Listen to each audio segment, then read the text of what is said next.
natatanong sa akin kapag mga bumibili ng bagong motor at mga bagito, kailangan ko pa bang i-break in ang motorsiklo ko? Kailangan pa ba namin mag-break in? The answer is yes. Not for the reason that you think. Madalas, ang connotations natin, lalong-lalo na sa motorsiklo, this is for motorcycles only ha. Magkaiba sa sasakyan. For motorcycle, kailangan nyo pong i-break in.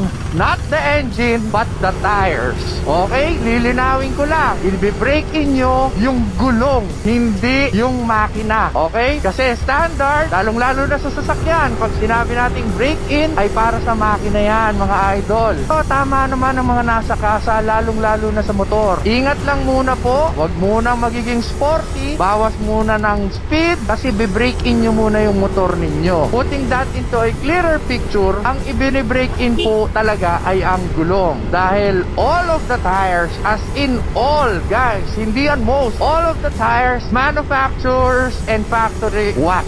Ginagamit siya para ma-maintain yung mga gulong ng naka-store. So, kailangan muna matanggal yan. Hindi yung kabibili mo pa lang ng motor mo or kabibili mo pa lang ng bagong gulong, sasabihin nyo agad, makapit yung gulong ko bago. Just for your information, ang true kapit ng gulong ay nasa roughly 65 to 90%. May mga ibang gulong ng 65 to 95. Usually on an average, nasa 65 to 90% ang true kapit ng gulong. So, for motorcycles, pag brand new ang motor at kung brand new ang gulong, definitely you have to break that in. Okay? Uulitin ko lang, hindi binibreak in ang motor sa makina. Hindi nyo na kailangan i-break in yung makina ng motor. Unless bagong gawa yan, bagong overhaul. That's a different story. Pero kung out of the factory, out of the dealership yan, hindi nyo na kailangan i-break in. Gulong ang binibreak in. Mga idol, I hope that's clear. Para mas safe ang ride natin, always make sure na your tires are up to date. At para sa mga nagtatanong kung ano ang suggested kong gulong, syempre, Corsa. Dahil sa Corsa, you get top quality tires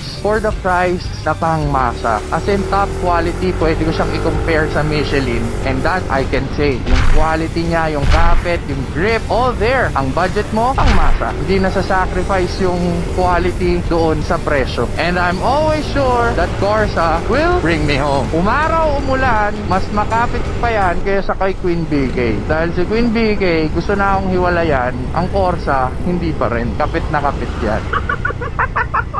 Yari na naman ako neto.